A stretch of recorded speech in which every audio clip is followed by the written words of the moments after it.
Hi guys, welcome to a very sad review of the third day's play of the four test match between India and England. Well, sad if you're an England fan, which Faraz that is.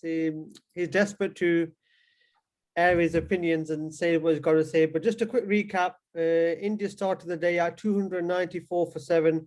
They were 89 runs ahead. And we said on the last night's show that for England to have even a minuscule chance, they had to dismiss or take the final three wickets for no more than 20, 30 runs. But Joe Root was at his best again. He started the day with Anderson, which is fair enough. But at the other end, there was Dom Bess. He nicely got the Indian batsman set to resume the innings. Sundar and Patel looked under no problem at all, no pressure.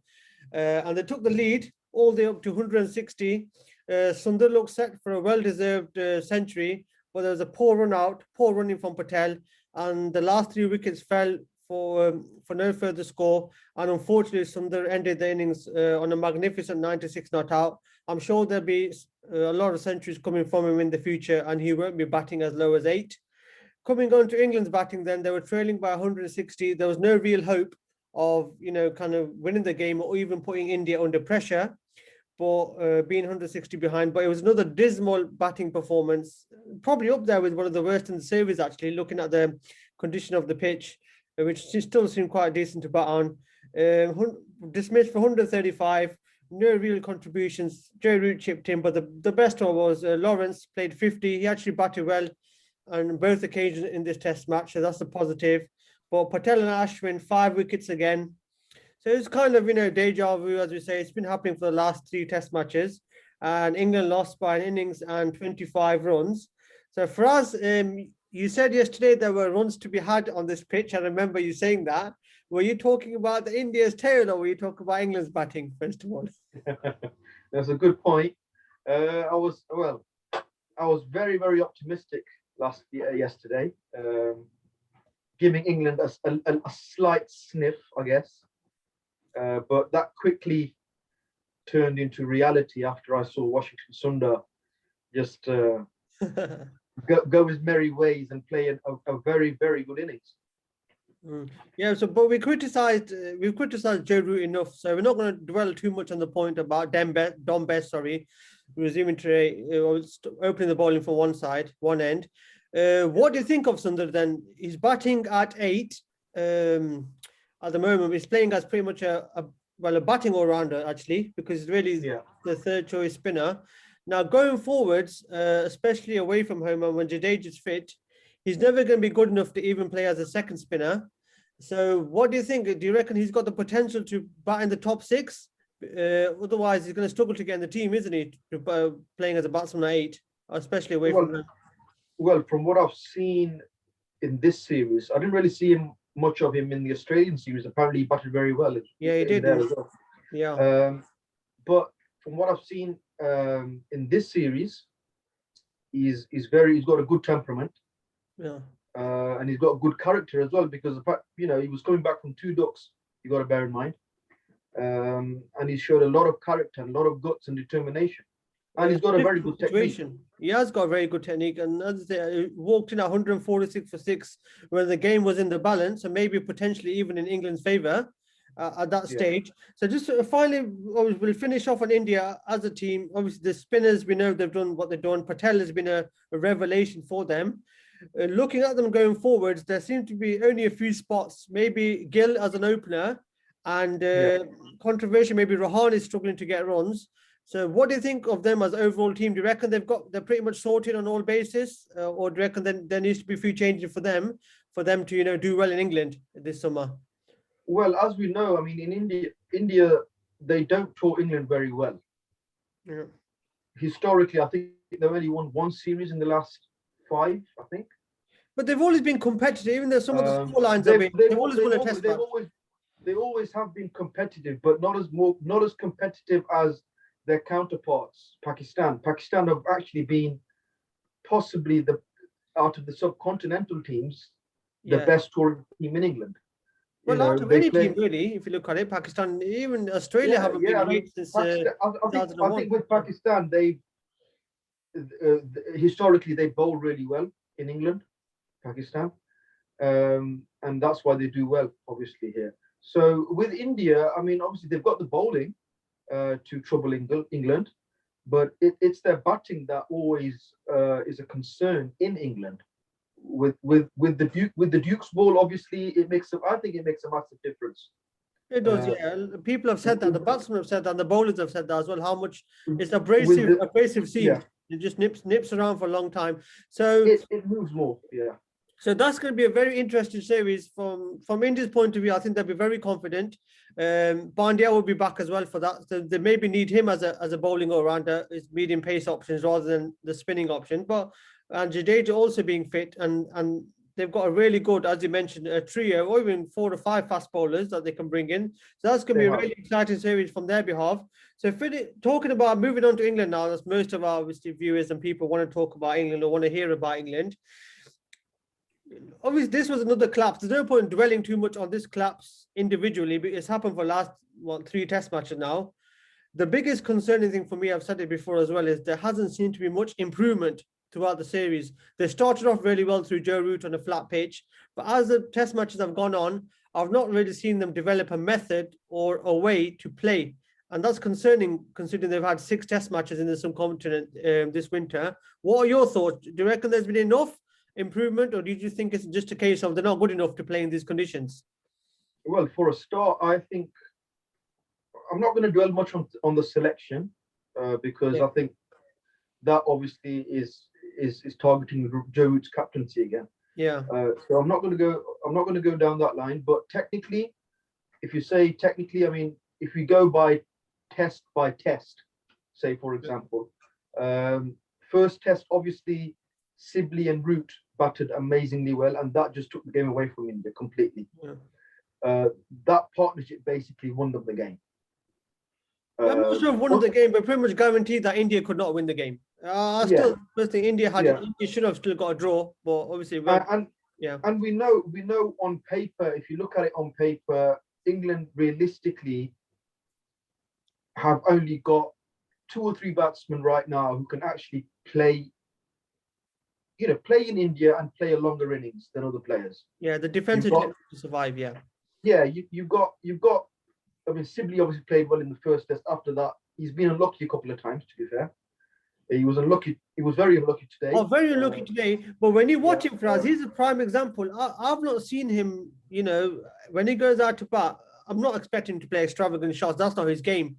His game is all based around defensive, a solid technique, being able to keep the good ball out and just waiting, being patient.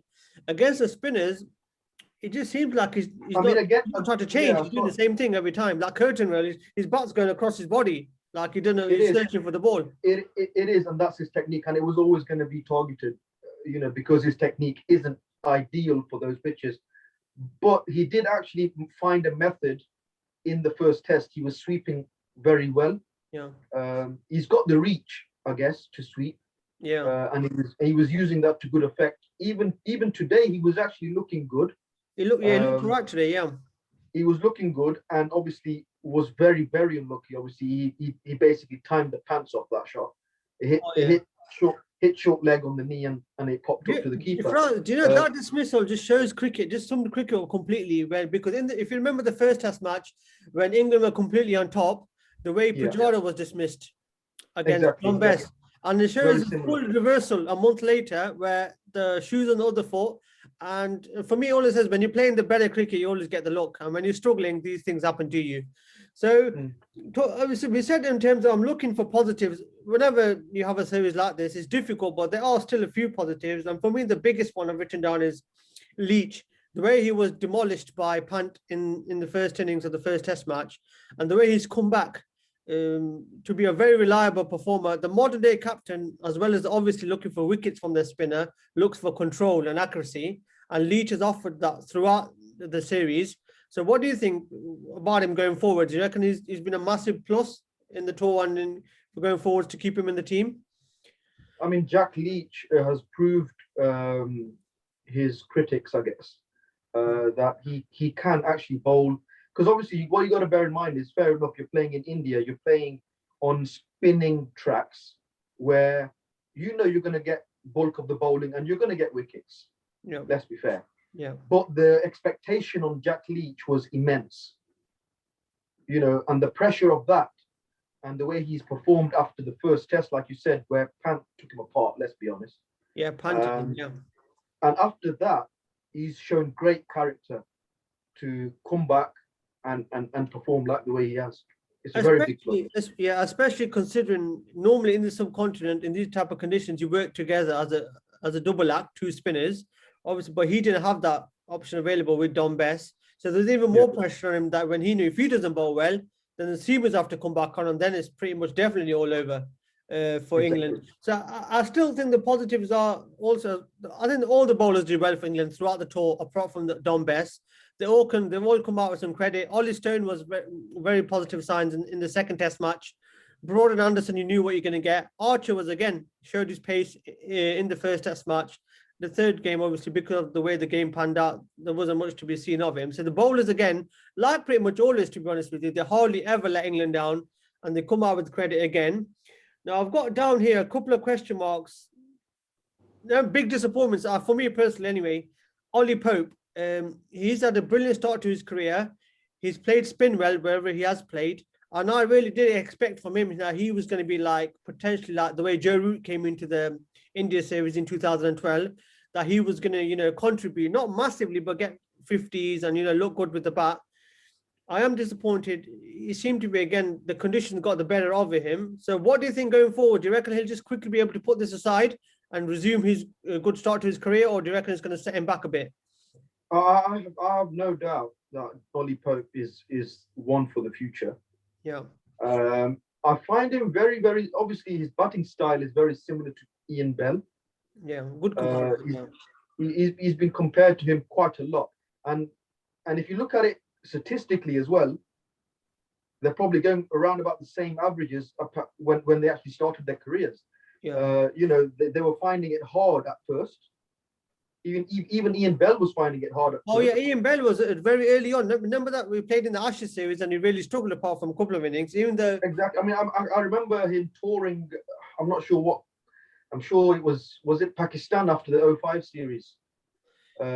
He played okay in that. I think he got a few runs. He got one innings. I remember him getting 80 odd there, but generally he struggled. But I remember him in 2007-8 after that West Indies tour, he got dropped, didn't he? So you had to go. Yeah, I mean, like I said, Ian Bell wasn't a great starter. I honestly think Ollie Pope is the next Ian Bell. I reckon he's got the big. I reckon he's got the pedigree, and I reckon he's got the technique to actually do well as Ian Bell. I honestly think that. Do you reckon he's got the temperament? Obviously, I'm very, very impressed with him. I've got high. I honestly think he has. I've got high praise for Ollie Pope. I honestly think he's one for the future. So do you think the England selectors will be smart enough, like, for example, if he has a few tough test matches in India in the summer now, do you reckon they'll be smart enough to stick with him and give him that time? Or do you reckon it could be, especially if India win a couple of test matches, do you reckon if he struggles and he could potentially find himself out the team in the summer? I mean, with selection, obviously you've got to bear in mind Dan Lawrence played very well this test match. Yeah. He's obviously took his hand up as well for selection for the series against, I think it's New Zealand coming here now. Yeah. Next. Oh yeah, we shouldn't disrespect New Zealand. We should talk about that first. Yeah. Even though there's not 100% scheduled yet because there's a few issues, and New Zealand players are not happy because of the IPL. I mean, you've got the likes of Dan Lawrence, and you've got the likes of, I guess, in the middle order. Sorry, who was that? So you got. Yeah, I agreed with Lawrence and Pope in the middle order, potentially. You've got Lawrence or Pope, and then you've got Bairstow as well, considered obviously for selection. I was asking you, Fraz, good to come on to Bairstow now. He's played 74 test matches now. He's got over, 4,000 test runs. He's an experienced cricketer. He's been around the scene for a long time. I'm not going to say the way he was treated, because a lot of them, I mean, in terms of rotations, a lot of them have gone through the same thing. So we won't talk about that. We talked about that before. But what do you think? I mean, his dismissal today showed, it was quite alarming for me, actually. It showed no kind of, it seemed like his brain was frazzled. You got a short leg slip in there, off spinner, and rather than playing a full sweep, he just kind of worked around the corner, knowing there was only one real outcome. What do you think going forward? Do you reckon he's had enough opportunity now and England might just say, that's it? We've got Crawley, we've got Lawrence, we're happy with Pope. We've got a few of our experienced cricketers that they might just draw a line on the Bairstow. Do you reckon that could happen? Well, with Johnny Bairstow, as you know, he had a very good start to his Test career.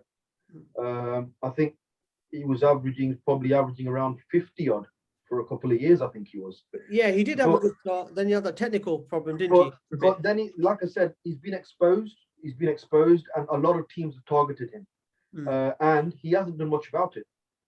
Yeah, so he's experienced. He hasn't got the excuse that Pope has. He hasn't done much about it, and obviously with today's dismissals, I mean, I would put Joe Root even in the same bracket today. He was very. It's like he's mentally gone. He was mentally just tired. And yeah, same. And yeah, you're right. Yeah. It was just one of those things. I mean, I'll be honest with you. I don't know why he reviewed it in the first place. Joe Root, he was absolutely. I think maybe he thought he hit it. I don't know, because Bat hit his pad as well. Well, apparently, if you know you've hit it, haven't you? And you rue it straight. You rue it straight away. You don't wait 10 seconds. No, but I think he was a 6th wicket to fall, and they still had 2 or 3 reviews at that time. So I honestly think this Test match, even with Ben Stokes' dismissal today, that was ridiculous. I mean, you don't paddle the guy if you've got a leg slip. Yeah. Just smack it. Yeah. Even a top edge would clear the leg slip. Yeah. If you're going to go for that shot, loop it over the leg slip. You don't tap it to leg slip, do you? You play a full-blooded sweep. But I feel sorry for Ben Stokes. The way the game has gone, how many overs he's bowled, I think he's physically and mentally so tired that I'm going to give him benefit of the doubt. I think it showed on the 3 or 4 players today that they wanted to get out of there. Yeah. They've had enough. It's like they've had enough. We can't win the series. We can't win the match. Give it away. Build up of the last month. Yeah, you're right. So we reviewed obviously the England players now. But going to overall kind of conclusion of the series now. Do you think, especially after the first Test match, and with you having won 3 tosses as well, and India's big boys like Pujara and Kohli not doing anything, and Rahane, no Jadeja as well. Yeah, Jadeja. Do you think this is a big opportunity missed? Or do you think it's just a case of we'll be happy we won a Test match and let's move on? Well, me personally, I honestly thought it was going to be a whitewash, and I think a lot of people thought that, considering the last couple of tours that have happened there. No, that's fair enough for us, but I'm talking about you won the first Test match. You've hammered. Yeah, I mean, after the first Test match. Yeah. No, but do you think that was a real missed opportunity? Especially actually, the second and third Test matches were over in a blur. But do you reckon in this one as well, it's just a big missed opportunity, or do you reckon it's just a case of it's better in these conditions? This Test match, and there's a couple of incidents actually during the series where even Joe Root hit the nail on the head. Obviously, he goes, look, there were a couple of opportunities that we had in the series that we didn't grab, and we didn't take. And that's what's made the difference in the series at the end. And what do you reckon those opportunities were down to? Obviously, we're not going to talk about too much yesterday about 146 for 6, but having the opportunity to bat first in these conditions, and they failed to. All they needed, to be honest, even in the third Test match, was probably 200, and it could have been a different game. They didn't get enough runs. It's as simple as that. Yeah. I mean, and obviously you've got to bear in mind, you've got to give credit where it's due. Rohit Sharma's innings in the second Test match, that was a match-defining innings. Yeah. 160 on that track. Yeah. Is like a triple century. Yeah, and some people will say that, and in a way I would agree with them, that in the second, third, and fourth Test match, England pretty much the game was over after day 1 in terms of they just blew it very quickly. Even in this Test match, the game was over after day 1 because 200 was never going to be enough on that track. No, but this one is slightly. Right. Yeah, you can't argue that. But 146 for 6, they were 1 wicket away, and especially that punt LBW you mentioned yesterday, when it could have gone either way. So thank you, Faraz, obviously for sharing your thoughts. Overall, I think the England fans will be disappointed, especially after the first Test match. But they'll be pragmatic and will understand that basically the Indian spinners were a league above England's. And in the end, it's been a really exciting series, and one that hopefully that especially England's younger players will look to improve on, and it really sets it up well for the summer. So quick one for us before we finish the T20 series coming up. Are you looking forward to that? Are you excited? I am actually, because I don't know if India are gonna pull out a good team a stronger team, but I've heard from what I've heard, England have got a pretty good team out, Strong side, yeah. strong side out. So I mean, with Morgan, I think he's prioritizing T20 cricket a lot because of the World Cup coming up in India. Okay. So I think these 5 T20s, you will have a pretty much a good idea of where England stand right Yeah, now but in the England have T20. got, I think personally, the England have got 15, 16 players are all more than good enough to get into the team, and they And will what you got to also, bear in mind now is yeah, that in obviously the last World Cup they didn't have Archer, so Archer will definitely improve their bowling attack, which has been lacking in T20. Let's be honest, their strength is their batting. yeah, You know, they pretty much, if they bat first, you know they'll most likely get 200, and if they're chasing, they'll probably chase anything. yeah. So So based on that, then, so what are your, obviously we're not exactly sure on India's lineup. I know they're missing Bumrah. They could be missing a few other big boys, and with it being a 5-match series, I'm sure there'll be a lot of rotation from both teams.